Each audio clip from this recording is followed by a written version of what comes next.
Hey everyone, today's episode 2 of Surviving the Lockdown, doing social media marketing. As you can imagine, I really believe this to be something that's critically important for any business during this time, to invest in the future of your business, even if you're completely locked down and can't function, to invest in the future and the presence of your business in the minds of people as they engage on the social media platforms. I do apologize for the noise tonight. For some reason, even though we're on lockdown, there are a lot of guys, I think, running back from the shops or whatever, so there's a bit of noise. So as I said, it is my business to manage social media accounts, so you'd think a series like this, sharing pretty much everything about social media with you, is a risky thing for me, but I really don't believe it is. Because I'm sharing the stuff that most social media practitioners will charge you for in webinars and that kind of thing, because what they're doing is creating this illusion around the back end of Facebook and this illusion around functioning through Facebook. There are some tips and tricks, and I'm going to share those with you as I go along. There definitely are some critical things, and there are some people who are really, really good at using ad manager accounts and that kind of thing. And those are the guys, the legitimate guys that you should be spending money on. But by and large, most guys are charging for this mystery in the back end, but there just isn't any. So I want to share those things, demystify Facebook a little bit for you and social media in general. In the end, in the very sort of basic terms, Facebook and Instagram and any other social media platform want you to engage with their platform in a real and meaningful way. That's why they structure things the way they do. That's why they deprioritize very generic content. They've got algorithms to pick up on sort of repetition and sort of catchphrases that people use, to deprioritize that kind of stuff. And they want you to interact in a real way. And then as soon as you're a business, they want you to spend money on ads. And so as much as I promote organic reach for my clients to get as much out of the content as possible, it is so important to spend money on Facebook as a business, because you'll only get so far, because they will recognize you as a business and limit your reach. Well, yeah, that's another discussion for another day. Anyway, these are just very quick videos to get you through some of the basic things of running your social media while you're at home. And the first thing is gear or equipment. I would say if you have an iPhone or one of the more recent phones, you can definitely get away. My wife has, I think, the iPhone 10, and you can definitely get away with those phones. I know the new Samsung is incredible. Any of those phones with like 2 or 3 lenses on them, they really do a great job of mimicking what a camera like this can do.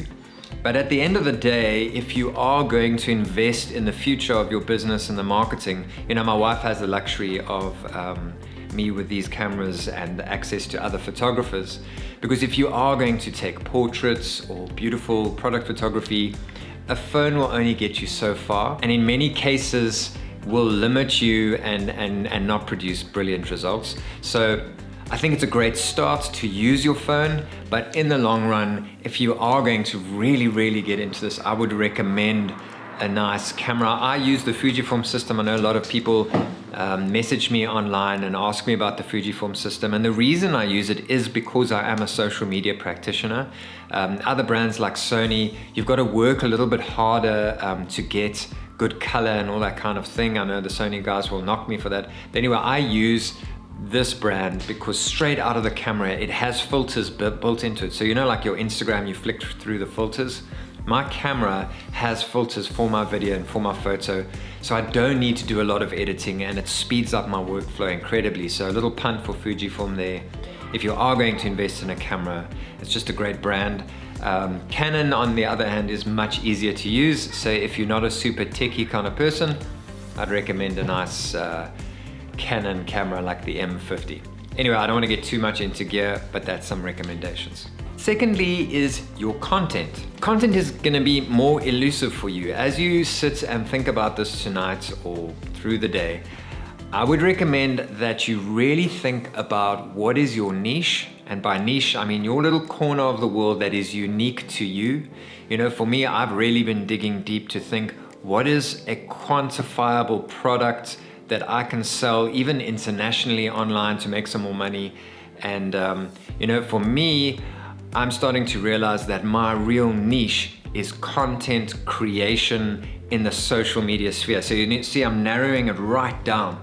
So I love my cameras and I want to be a filmmaker, but what am I really, really good at?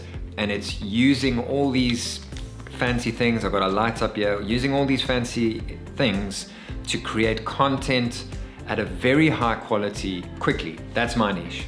And so for you, you need to kind of sit and think about that. Make sure that you are grabbing everything that you are as a business or an entrepreneur or a whatever you are, freelancer, to the best of your ability, and make sure that you are capitalizing on it. So when you market and create some content, knowing your niche will give you inspiration for what sort of content to create.